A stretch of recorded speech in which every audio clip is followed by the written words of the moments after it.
October 1945. Harlem breathed differently after the war ended.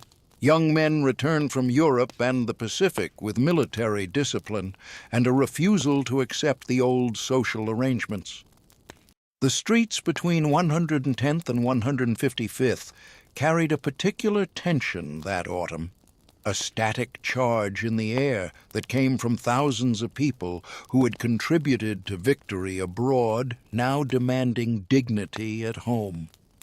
The brownstones stood tall along the avenues. Their stoops filled each evening with residents who discussed employment, housing, and the persistent problem of police conduct in their neighborhood.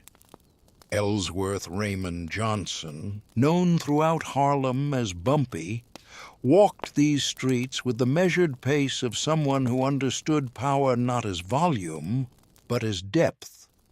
He wore tailored suits that spoke of success without ostentation. His fedora angled just so, his shoes polished to a mirror shine.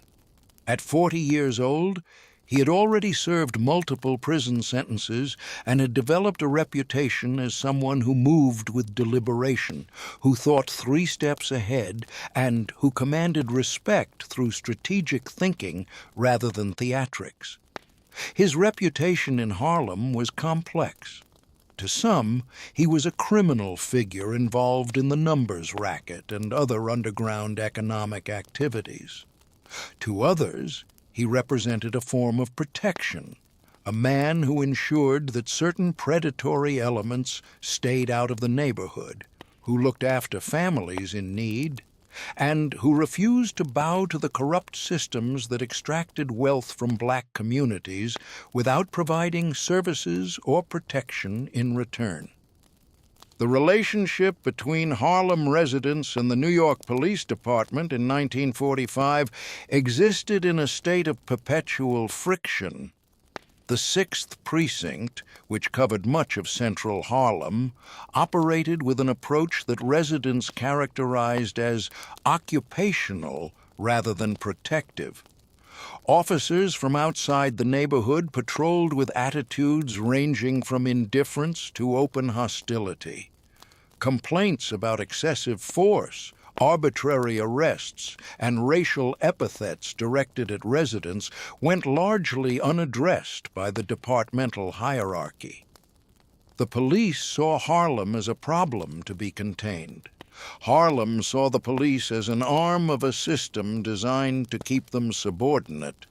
Into this environment came Officer Frank Delacourt, a 28-year-old patrolman who had joined the force in 1943 and who had quickly developed a reputation for aggressive behavior toward black citizens. His personnel file, which would later become relevant, contained 3 complaints from Harlem residents about verbal abuse and 1 accusation of physical intimidation that had been dismissed without investigation.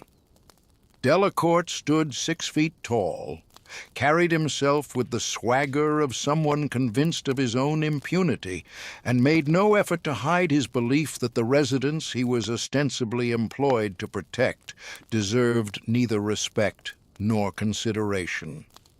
On the evening of October 17, 1945, at approximately 8:30, Bumpy Johnson walked along Lenox Avenue near 135th Street.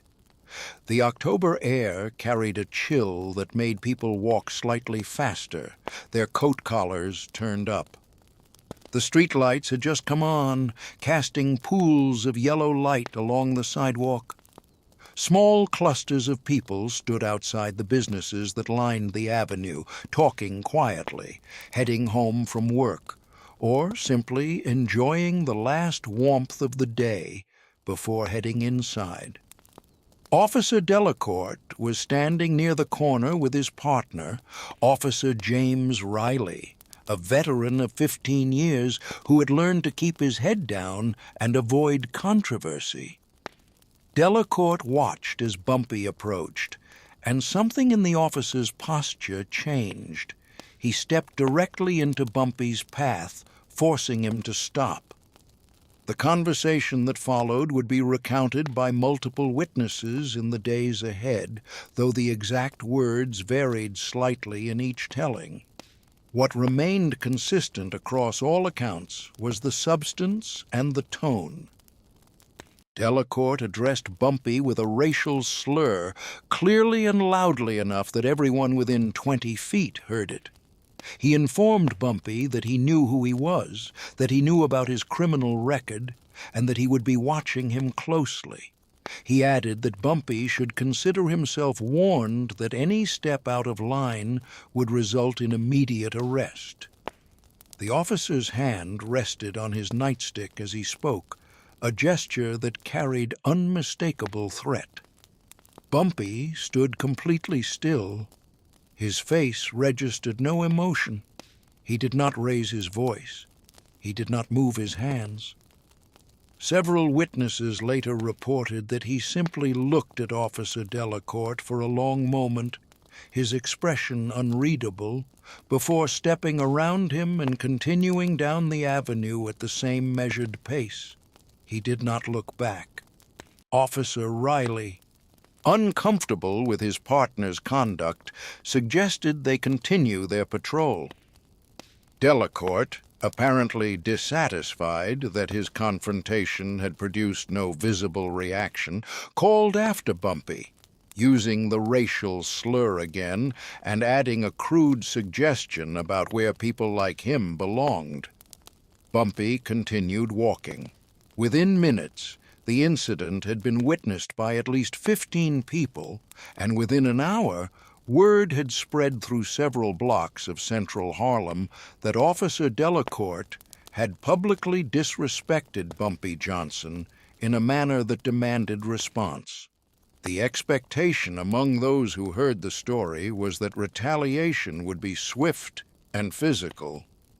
Bumpy's reputation included stories of violent confrontations, and the code of the streets suggested that such a public insult could not go unanswered without appearing weak.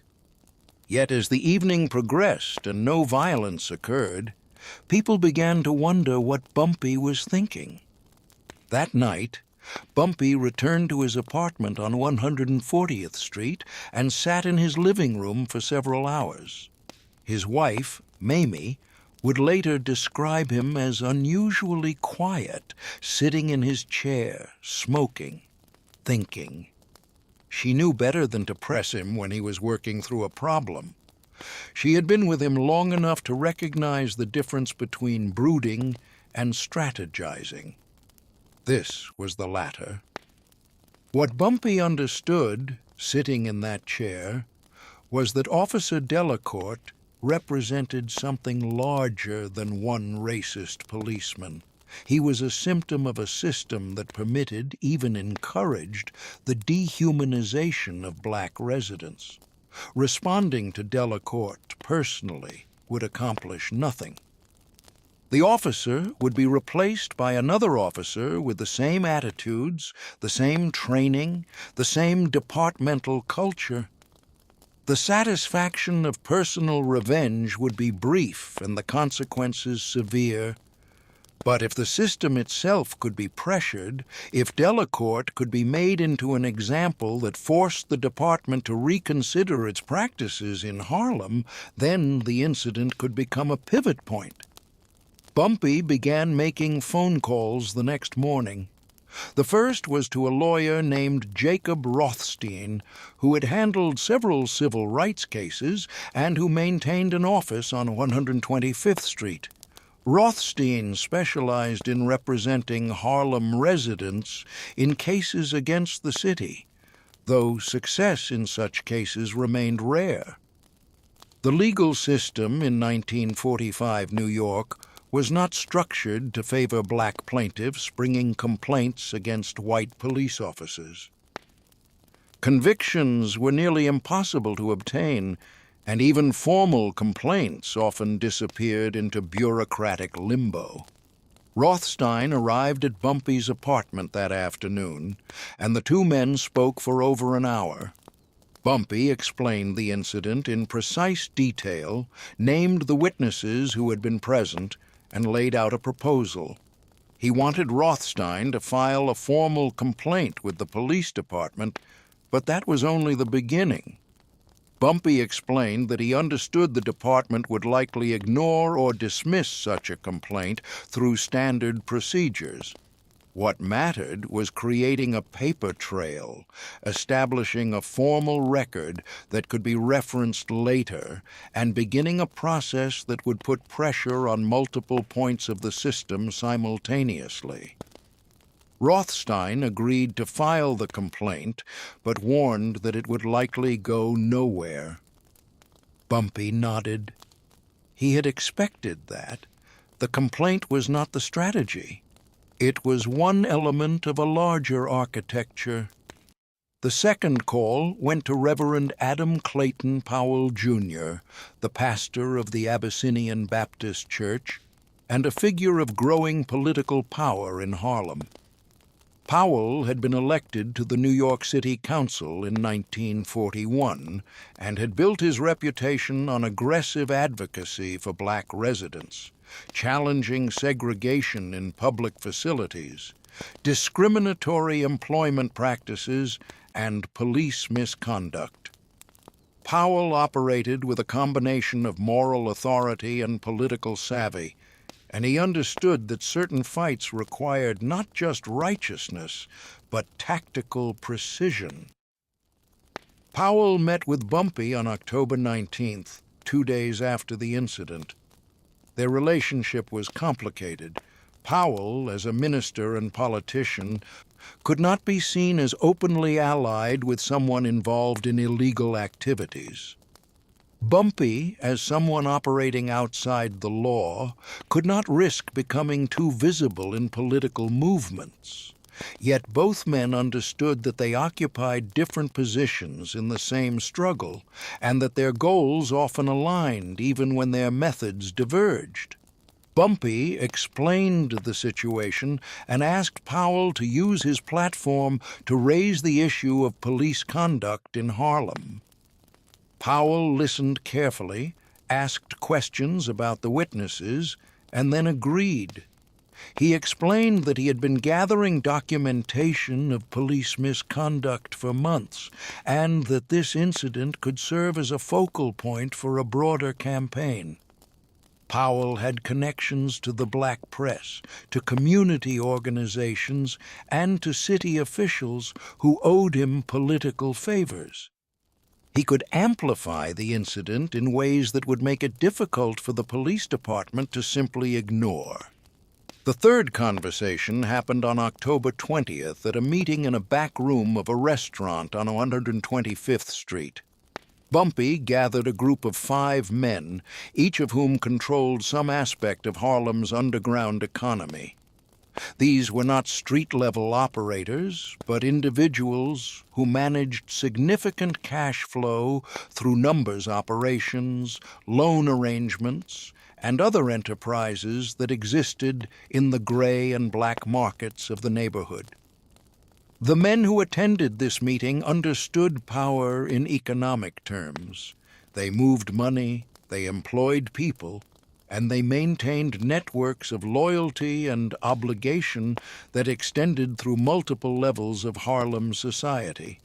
Bumpy laid out the situation and then explained his thinking. Officer Delacourt was not just a problem for him personally. He represented a pattern of police behavior that affected everyone in the room, everyone who worked for them, and everyone who lived in the neighborhood. The police collected protection money from various operations, but they provided no actual protection. They extracted value from the community while treating its residents with contempt. If Delacourt could be removed from the force, and if his removal could be connected to community pressure rather than departmental internal politics, it would establish a precedent that might shift the balance of power in future interactions. The men around the table understood. Each committed resources to the effort. One owned a newsstand operation that distributed the Amsterdam News and other black publications throughout Harlem and could ensure that any coverage of the incident reached maximum circulation. Another had connections to the local Democratic Party organization and could apply pressure through political channels. A third controlled a network of informants who could gather information about Delacorte's activities, both on and off duty. The fourth had relationships with several shop owners along Lenox Avenue who had themselves been harassed by Delacorte and who might be willing to provide statements. The fifth, a man named Thomas Calhoun, controlled a significant portion of the numbers operation in central Harlem and could mobilize runners and collectors to spread information and gather community support. What emerged from this meeting was not a plan for violence, but a plan for pressure. The strategy operated on multiple levels simultaneously. Legal pressure through the formal complaint, political pressure through Powell's advocacy and media attention, social pressure through community organizing and witness statements, economic pressure through the withdrawal of the informal accommodations that made police work in Harlem manageable, and informational pressure through the gathering of evidence about Delacorte's conduct that could be used to leverage departmental action. Rothstein filed the formal complaint on October 22nd. The complaint detailed the incident of October 17th, named 14 witnesses who had been present and were willing to provide statements, and included accusations of verbal abuse, racial harassment, and conduct unbecoming an officer. The complaint was delivered to the 6th Precinct captain, a man named Harold Morrison, who had served in Harlem for 3 years and who had developed a reputation for dismissing complaints from black residents as exaggerations or fabrications. Captain Morrison read the complaint, noted that it came from a known criminal, and placed it in a file with the intention of ignoring it. This was standard procedure. Complaints from individuals with criminal records carried no weight in the departmental culture of 1945. The assumption was that such individuals were attempting to retaliate for legitimate police actions or were seeking to undermine officer authority through false accusations. But Morrison's ability to simply file the complaint away was complicated by what happened next. On October 23rd, Reverend Powell published an open letter in the Amsterdam News addressed to the New York City Police Commissioner. The letter did not name Bumpy Johnson, but it described in detail the incident that had occurred on Lenox Avenue on October 17th. It named Officer Frank Delacorte. It called the behavior an example of the systemic racial harassment that black residents of Harlem experienced daily. It noted that a formal complaint had been filed and expressed concern that the complaint would be ignored. And it called on the commissioner to conduct a thorough investigation and to take action that would demonstrate the department's commitment to equal treatment of all citizens. The Amsterdam News had significant circulation in Harlem and was read by black residents throughout New York City. Powell's letter appeared on the front page. Within days, it was picked up by The Age and The People's Voice, 2 other black newspapers with substantial readership. The story began to circulate not just as a neighborhood incident, but as a citywide issue of police accountability. Simultaneously, Rothstein began reaching out to the witnesses who had seen the confrontation. Between October 23rd and October 26th, he conducted formal interviews with 12 individuals who had been present on Lenox Avenue that evening. Each provided a written statement describing what they had witnessed. The statements were remarkably consistent. Delacourt had used racial slurs. He had physically blocked Bumpy's path. He had made threatening gestures, and Bumpy had responded with restraint, walking away without any confrontation. These statements were compiled into a supplementary filing that Rothstein submitted to the police commissioner's office on October 27th. He sent copies to the mayor's office and to 3 members of the city council known to be concerned with civil rights issues. He also provided copies to the 3 black newspapers that had covered Powell's letter, ensuring that the existence of multiple credible witnesses became part of the public narrative. While this formal process moved forward, the informal information-gathering operation was producing results. The network of informants controlled by the man at the October 20th meeting began documenting Officer Delacourt's activities with systematic attention. They learned that Delacourt frequented a bar on the western edge of Harlem, where off-duty police officers gathered. They learned that he had a reputation among his fellow officers for what some called aggressive policing and others called excessive force.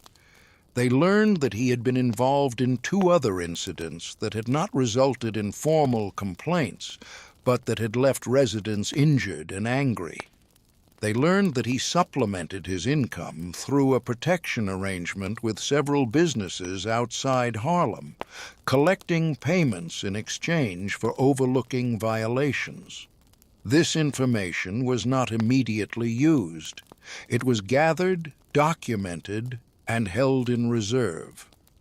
The strategy was to allow the formal process to unfold first and to introduce additional information only if the department attempted to protect Delacourt through standard bureaucratic deflection.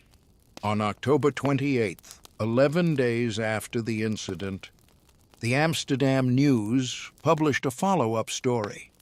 The article reported that 12 witnesses had provided sworn statements corroborating the incident of October 17th. It noted that the police commissioner's office had received the complaint and the witness statements. It included quotes from Reverend Powell calling for accountability and from Jacob Rothstein describing the legal standards for police conduct.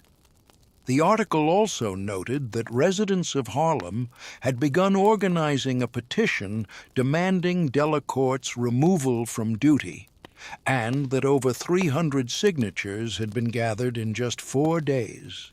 The petition was real. The numbers operation runners had carried clipboards through the neighborhood, stopping at shops, churches, barber shops, and beauty parlors. The petition did not mention Bumpy Johnson by name. It described the October 17th incident as one example of a pattern of police misconduct in Harlem and called for Officer Delacourt to be removed from service in the neighborhood. Residents signed readily. Many had their own stories of harassment or new family members who had been mistreated.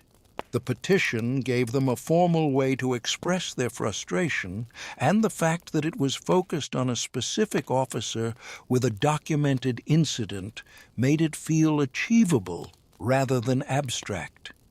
By November 1st, the petition carried over 800 signatures. Rothstein presented it to the police commissioner's office as part of a 3rd filing, this one requesting a formal hearing on the complaint. The filing noted that the commissioner's office had not responded to the initial complaint or to the witness statements, and that the silence was being interpreted by the community as indifference to racial harassment by police officers. The pressure was building in ways that the police department was not accustomed to handling. Individual complaints could be dismissed, but a combination of legal filings, media attention, political advocacy, community organizing, and documented witness statements created a web of accountability that was difficult to escape. The department could not quietly file this matter away because it had become too visible. The black press was covering it. A prominent minister and politician was demanding action. Hundreds of residents had signed a petition, and all of this was happening in Harlem, a neighborhood that the city's political establishment was increasingly concerned about managing carefully in the post-war period. Commissioner Arthur Wallander had taken office in 1945 with a mandate to modernize the police force and to reduce corruption. He was a career officer who understood departmental culture, but who also recognized that the city's political environment was changing. The war had altered social dynamics. Black veterans were returning with expectations of equality. Civil rights organizations were becoming more assertive, and the city's political leaders were beginning to understand that the old methods of managing black neighborhoods through intimidation and neglect were becoming politically unsustainable. Wallander reviewed the file on the Delacorte complaint on November 2nd. He read the initial complaint, the witness statements, the petition, and the press coverage. He also requested Delacorte's personnel file and reviewed the previous complaints that had been dismissed. What he saw was a pattern of behavior that, if it became the subject of sustained attention, could create significant problems for the department. The 12 witness statements were particularly concerning. They were detailed, consistent, and came from individuals with no apparent criminal records. They could not be dismissed as easily as the complaints that had come before. Wallander called a meeting with Captain Morrison and with the head of the department's Internal Affairs Unit on November 3rd. He explained that the Delacorte matter had become politically sensitive and that it needed to be resolved in a way that demonstrated departmental responsiveness. Morrison objected, arguing that the complaint came from a known criminal and that the department could not be seen as bowing to pressure from someone like Bumpy Johnson. Wallander cut him off. He explained that the complaint was not from Bumpy Johnson. It was from 12 witnesses, 800 petition signers, a prominent minister, and a respected civil rights attorney. The department could not afford to appear indifferent to racial harassment, particularly not in the current political climate. The Internal Affairs investigation was opened on November 4th. 2 investigators were assigned to interview Officer Delacorte, Officer Riley, and a selection of the witnesses who had provided statements. The investigation followed standard procedures, which meant that it was weighted toward protecting the officer. The investigators began with a presumption that officers acted appropriately unless evidence overwhelmingly demonstrated otherwise. But in this case, the evidence was substantial. Officer Riley, when interviewed on November 5th, provided a statement that partially corroborated the witnesses' accounts.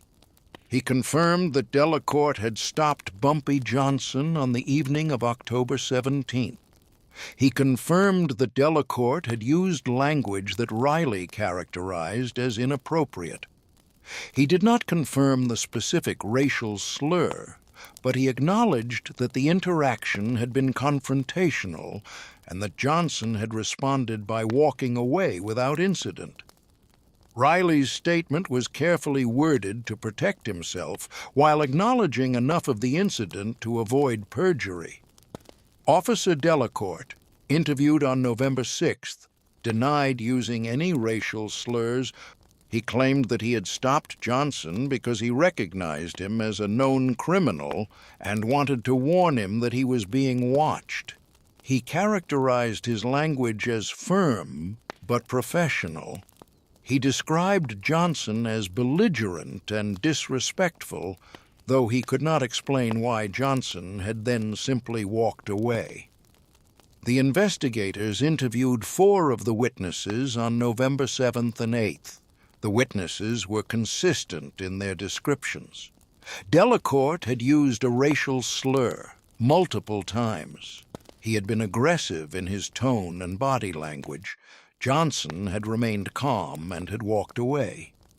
The witnesses included a shop owner, a postal worker, a nurse at Harlem Hospital, and a veteran recently returned from Europe. All 4 were credible. All 4 were clear in their recollections. While the investigation proceeded, the informal pressure continued. Shop owners along Lenox Avenue, several of whom had been paying small protection amounts to officers, including Delacourt, quietly stopped making payments. When Delacourt attempted to collect during his patrols in early November, he was told politely that funds were tight and payments would resume when business improved. This was coordinated. The shop owners had been approached by intermediaries connected to the October 20th meeting and had been told that cooperation would be appreciated and remembered. The loss of supplementary income affected Delacourt's financial situation, but more importantly, it affected his standing with other officers who had benefited from the same arrangements. Informal economies between police and businesses required mutual cooperation. When businesses withdrew that cooperation, police leverage decreased. Delacourt found himself increasingly isolated within his own precinct, seen as someone whose behavior had disrupted profitable arrangements. On November 10th, the Amsterdam News published another article. This one reported that the police department had opened an internal affairs investigation into Officer Delacourt's conduct, that witnesses had been interviewed, and that community leaders were awaiting the results. The article noted that this was the first time in recent memory that a complaint from a Harlem resident about police conduct had resulted in a formal investigation, and it credited community organizing and sustained pressure for forcing the department to act. The investigation report was completed on November 12th. The report found that Officer Delacourt had acted inappropriately in his interaction with Johnson on October 17th. It noted that while Delacourt denied using racial slurs, his version of events was contradicted by multiple credible witnesses and was not fully supported even by his partner's statement. The report recommended disciplinary action. Commissioner Wallander reviewed the report on November 13th. He understood that the decision he made would be scrutinized by the black community and by civil rights advocates. He also understood that many officers would view any punishment of Delacourt as capitulation to pressure from criminals and their supporters. He needed to balance these competing pressures while establishing that the department would not tolerate racial harassment. The decision came on November 14th. Officer Delacourt was placed on administrative leave pending further review. The department announced that the investigation had found evidence of unprofessional conduct and that additional disciplinary proceedings would follow. This was not a termination, but it was a clear signal that the department was taking the matter seriously. The announcement appeared in the next day's newspapers. The Amsterdam News ran it as the lead story. Reverend Powell issued a statement praising the department's initial action while calling for Delacourt to be permanently removed from service. Rothstein filed a motion requesting that he be allowed to present evidence at any disciplinary hearing, arguing that the community had a right to be heard in proceedings that affected their safety. What happened next surprised many observers, but fit the pattern that Bumpy and his associates had anticipated. Officer Delacourt, suspended from duty and facing the possibility of termination, found himself under financial pressure. The suspension was without pay pending the disciplinary hearing. His supplementary income from protection arrangements had disappeared, and he was receiving no support from his fellow officers, many of whom viewed him as having been careless enough to create problems for the entire precinct. Delacourt attempted to find support through the Police Benevolent Association, the union that represented officers, but the association's leadership was lukewarm. They provided standard legal representation, but made it clear that they did not intend to make Delacourt's case a cause célèbre. The evidence against him was substantial. The political pressure was significant, and the association had to consider its broader relationship with the city administration. By mid-November, Delacourt was isolated. His income had stopped. His colleagues had distanced themselves. The community had organized against him, and the formal process was moving toward a conclusion that seemed likely to end his career. On November 18th, precisely 1 month after the incident, Officer Frank Delacourt was found dead in his apartment in the Bronx. The official cause of death was listed as suicide by gunshot. He left no note. The circumstances were investigated as routine given his recent suspension and the stress he had been under. No foul play was suspected or alleged. The death created a complex situation. Some in the police department viewed it as a tragedy and blamed the community pressure that had driven Delacourt to despair. Some in Harlem viewed it as a consequence of actions that Delacourt had chosen and of a system that had finally, for once, held an officer accountable. Most people, regardless of their perspective, understood that a man had died and that the death carried multiple layers of meaning. Bumpy Johnson made no public statement about Delacourt's death. When asked about it by people in the neighborhood, he expressed neither satisfaction nor regret. He noted that he had never wished harm to Delacourt personally, only that he wanted the behavior to stop and the system to change. The death itself was not the objective. The objective had been to demonstrate that the community had power when it organized systematically. The disciplinary proceedings were rendered moot by Delacourt's death, but the effects of the case continued to ripple through the relationship between Harlem and the police department. Commissioner Wallander, recognizing that the incident had revealed serious problems in how his officers interacted with black residents, initiated a review of training procedures and complaint handling processes.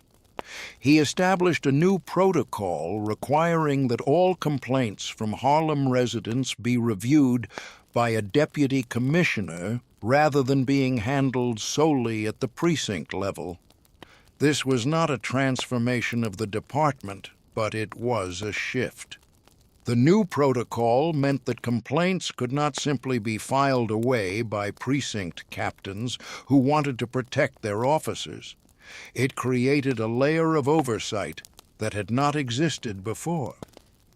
And it established a precedent that community pressure, when organized and sustained, could force institutional change. In the months following the Delacourt incident, the number of formal complaints filed by Harlem residents against police officers increased substantially. Most of these complaints still resulted in no action, but some did. Officers who had previously operated with complete impunity began to understand that there were limits, and that violating those limits visibly could create problems. The change was incremental, not revolutionary, but it was real. Reverend Powell continued to use the Delacourt case as an example in his advocacy work.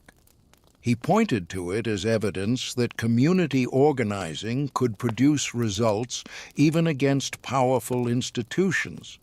He worked with other civil rights leaders to build on the model, organizing petition drives and witness documentation in response to other incidents of police misconduct. The strategy of combining legal action, political pressure, media attention, and economic leverage became a template that would be used in other contexts. Jacob Rothstein gained credibility as an attorney willing to take on difficult cases against the city. His success in forcing the department to investigate Delacorte brought him additional clients from the Harlem community and from other black neighborhoods in New York. He continued to represent residents in civil rights cases throughout the late 1940s and into the 1950s, building a practice that focused on holding institutions accountable for racial discrimination. The coalition that had formed around the October 20th meeting continued to function, though less visibly. The individuals involved understood that they had demonstrated a capability, and that the capability could be deployed again when necessary. They had shown that the underground economy of Harlem could be organized not just for profit, but for political effect. This understanding would inform future actions when the community faced threats from outside forces, whether police, organized crime from other areas, or political machines attempting to extract resources without providing representation. For Bumpy Johnson personally, the outcome solidified his reputation in Harlem as someone who thought strategically rather than emotionally. The restraint he had shown on the evening of October 17th, walking away from a public insult rather than responding with violence, had been widely discussed. Some had initially interpreted it as weakness. The subsequent events demonstrated that it had been calculation. Bumpy had understood that Delacorte himself was less important than what Delacorte represented, and that meaningful power came not from silencing one individual, but from shifting the system that produced individuals like Delacorte. This understanding of power as systemic rather than personal would characterize Bumpy's approach to other conflicts in the years ahead. He became known not primarily for violence, though violence remained part of his world, but for strategic thinking. He understood that sustainable power required building structures, creating leverage points, and making careful choices about when and how to apply pressure. The Delacorte incident became a case study in this approach, discussed in barber shops and on street corners as an example of how to fight effectively against larger forces. The broader context of the incident was the changing nature of black political consciousness in the post-war period. The generation that had fought in Europe and the Pacific returned with a fundamentally different understanding of their relationship to American society. They had risked their lives for a country that claimed to value freedom and equality, and they were not willing to accept second-class citizenship upon their return. This shift in consciousness created opportunities for organizing and resistance that had not existed in quite the same way before the war. Harlem in 1945 was a community in transition. The Renaissance of the 1920s and early 1930s had established it as a cultural center. But the Depression and the war years had created economic challenges. The neighborhood was simultaneously a place of vibrant culture and persistent poverty, of political awakening and entrenched discrimination. The police were one of the most visible manifestations of the broader system of racial control, And incidents like the confrontation between Delacourt and Bumpy represented flashpoints where underlying tensions became explicit. What made the response to the Delacourt incident significant was not that it was the only time Harlem residents had organized against police misconduct. Protests and complaints had occurred many times before. What made it significant was the sophistication of the strategy and the comprehensiveness of the pressure applied. The combination of legal action, political advocacy, media attention, economic leverage, and community organizing created a model that could be replicated and refined. The incident also highlighted the complex role of figures like Bumpy Johnson in black communities during this period. Bumpy operated outside the law, and his involvement in illegal activities was real and consequential. Yet he also functioned as a source of protection and stability in a neighborhood where legal institutions often failed to serve residents' interests. This duality made him simultaneously a criminal and a community figure, someone whose actions could not be celebrated uncritically, but whose role in maintaining neighborhood autonomy could not be entirely dismissed. The question of whether the Delacourt case represented justice is complicated. Frank Delacourt died, apparently by his own hand, under pressures that were partially created by the organized response to his misconduct. Some would argue that this represented excessive punishment for verbal abuse and unprofessional conduct. Others would argue that Delacourt was a representative of a system that inflicted violence and humiliation on black residents daily, and that his death was a consequence of choices he made repeatedly, not just on October 17th, but throughout his career. What is clearer is that the incident demonstrated the potential for organized community power to affect institutional behavior. The police department's response to the Delacourt complaint showed that sufficient pressure, applied strategically across multiple channels, could overcome the department's institutional tendency to protect its officers from accountability. This lesson was absorbed by civil rights organizers and would inform future campaigns in New York and elsewhere. The legacy of the incident extended beyond immediate changes to police procedures. It contributed to a growing understanding among black communities that power could be built through organization and strategy, rather than through either accommodation to the existing system or uncoordinated resistance against it. The civil rights movement of the 1950s and 1960s would employ many of the same tactics that had been used in the Delacourt case: legal action combined with political pressure, media attention amplifying community demands, economic boycotts creating leverage, and sustained organizing building collective capacity. Bumpy Johnson continued to operate in Harlem until his death in 1968. His later years were marked by increasing legal troubles and changing social dynamics as younger generations of black activists developed different approaches to the fight for equality. But the Delacourt incident remained part of his legend, told and retold as an example of how power worked when wielded with intelligence rather than simply force. The incident also raised questions about the limits of institutional reform. The changes to complaint procedures that Commissioner Wallander implemented were real but modest. They created slightly more accountability but did not fundamentally alter the relationship between police and black communities. Harassment continued, though perhaps slightly more carefully. Complaints continued to be filed and frequently dismissed. The system adapted to accommodate a new level of oversight while preserving its basic structure.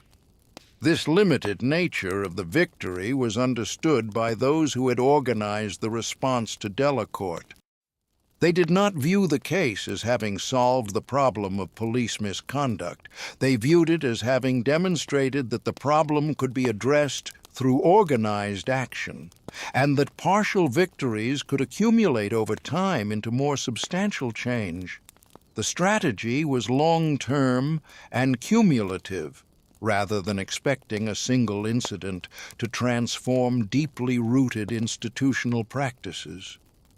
The information networks that had been mobilized to document Delacourt's activities remained in place after the incident concluded. The runners and collectors who worked in the numbers operation continued to gather information about police activities, noting which officers were particularly aggressive, which accepted payments and which did not, which treated residents with respect and which did not. This information was shared through community networks and used to guide interactions with police and to identify future cases that might be worth pursuing formally. The October 20th meeting, which had brought together figures from Harlem's underground economy to coordinate the response to Delacourt, established a model for future coordination. When other threats to the community emerged, whether from police, from organized crime figures trying to move into Harlem's territory, or from political machines seeking to extract resources, similar meetings occurred. The coalition was informal and shifted in composition depending on the specific issue. But the understanding that collective action was more effective than individual action persisted.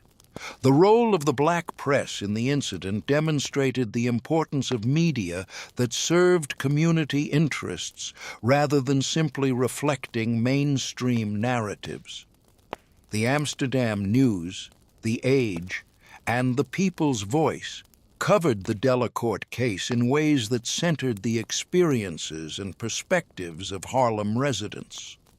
They treated the incident as serious and worthy of sustained attention. They provided a platform for community voices and for political figures like Reverend Powell, who were advocating for accountability. Without this coverage, the pressure on the police department would have been far less effective. The incident occurred at a particular moment in the evolution of civil rights organizing. The NAACP had been fighting legal battles for decades, and figures like Thurgood Marshall were building the case law that would eventually lead to Brown versus Board of Education. But in 1945, much of the day-to-day resistance to racial discrimination still happened at the local level, organized by community figures rather than by national organizations. The Delacourt case represented this local organizing tradition, drawing on the specific resources and networks available in Harlem rather than on external support. The question of what alternative paths Bumpy might have taken on the evening of October 17th highlights the constraints and choices that defined his position. He could have responded to Delacourt with violence, which would have led to his arrest and imprisonment and would have changed nothing about police behavior in Harlem. He could have simply accepted the insult and done nothing, which would have diminished his reputation and signaled that such behavior could continue without consequence. The path he chose, withdrawing in the moment but organizing a systematic response, required both restraint and capability. It required the emotional control to walk away from a public humiliation, and it required the social capital to mobilize resources for a sustained campaign. The fact that Officer Delacourt died by suicide rather than simply being fired or transferred raises difficult ethical questions. The organized pressure campaign did not directly cause his death, but it created the circumstances under which he found himself isolated, without income, and facing professional ruin. Whether those circumstances constituted excessive punishment for his actions, or whether they simply represented consequences that he should have anticipated when he chose to engage in racial harassment, depends partly on one's assessment of the broader context of police violence and discrimination in black communities. What is documented is that Delacourt had a history of complaints about his conduct, that the October 17th incident was not an isolated occurrence, and that he operated within a departmental culture that generally protected officers even when their behavior was clearly inappropriate. The organized response to his actions represented an attempt to interrupt that pattern of protection and to establish that community complaints would be taken seriously. The fact that the response succeeded, at least partially, demonstrated that such interruption was possible. The month between the October 17th incident and Delacourt's death on November 18th was a period of intensive organizing and strategic action. The speed with which the coalition mobilized, gathered evidence, applied pressure, and forced institutional response demonstrated high levels of competence and coordination.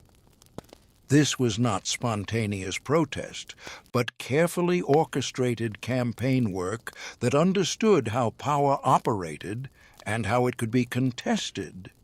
The aftermath of the incident included informal conversations between police officers and community figures about how to avoid similar situations in the future. These conversations did not result in formal agreements, but they established understandings. Officers learned that certain kinds of behavior would trigger organized responses. Community leaders learned that the department would respond to sufficient pressure. These mutual understandings created a slightly different dynamic in subsequent interactions, though the fundamental power imbalance remained. The incident became part of Harlem's oral history, told as a story about power and strategy. In barber shops and on street corners, older residents would describe the confrontation and its aftermath to younger people, using it to illustrate lessons about patience, organization, and the importance of thinking systemically. The story was sometimes embellished in the telling, but its core message remained consistent. Effective resistance required more than anger. It required planning and coordination. For historians examining the period, the Delacourt incident provides insight into the informal power structures that operated in black urban communities during the 1940s. These structures existed alongside and sometimes in tension with formal institutions like churches and civil rights organizations. Figures like Bumpy Johnson, who controlled significant resources but operated outside legal frameworks, could mobilize those resources for community purposes when circumstances aligned. This created a form of political economy that was specific to communities that had been systematically excluded from formal political and economic power. The incident also illustrates the limitations of individual heroism narratives.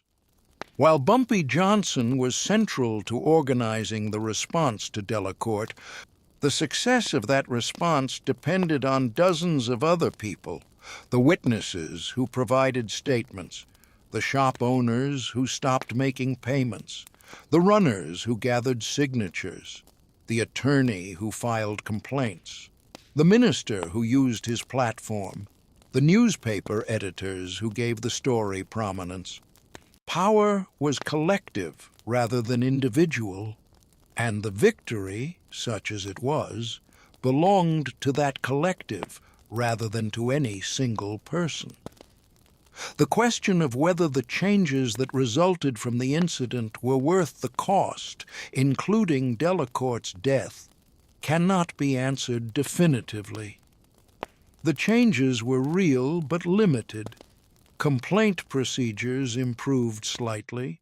Officers became marginally more careful. Community members gained some confidence in their ability to affect institutional behavior. Whether these gains justified the pressure campaign, and whether that campaign bore any moral responsibility for Delacourt's suicide, involves ethical judgments that reasonable people can disagree about. What can be said is that the incident represented a moment when the usual pattern of police misconduct, followed by community powerlessness, was interrupted. A black man was publicly insulted by a white police officer, and instead of accepting that humiliation or responding with violence that would have led to his own destruction, he organized a response that held the officer accountable. The response worked not through righteousness alone, but through strategic application of pressure across multiple systems. And the success of that response demonstrated that such accountability was possible, even if it remained difficult and rare. Harlem, in late 1945 and early 1946, was a neighborhood that had just witnessed proof that the system could be pressured. This awareness did not immediately transform daily life, but it subtly altered the calculations that both residents and police made in their interactions. The cost of harassment had increased. The likelihood of organized response had grown. And the department's willingness to protect officers unconditionally had been shown to have limits. These shifts were foundational to later developments in civil rights organizing and community activism. The tactics refined in the Delacourt case, combining legal action with political pressure, media attention with economic leverage, and sustained organizing with strategic patience, would reappear in campaigns against segregation, employment discrimination, and housing inequality. The infrastructure built during this incident, the networks of communication and coordination, the relationships between different sectors of the community persisted and could be activated again when needed. The story of the confrontation between Frank Delacourt and Bumpy Johnson, and of the 32 days between that confrontation and Delacourt's death, is ultimately a story about how power operates and how it can be contested. It demonstrates that meaningful change requires more than moral righteousness. It requires organization, strategy, patience, and the ability to apply pressure systematically across multiple points of vulnerability. It requires understanding institutions well enough to know which pressure points will produce results. And it requires building coalitions that can sustain effort over time rather than dissipating after initial anger fades. The incident did not end police misconduct in Harlem. It did not eliminate racial discrimination from the New York Police Department. It did not solve the fundamental problems of inequality and systemic racism that defined the relationship between black communities and public institutions in 1945.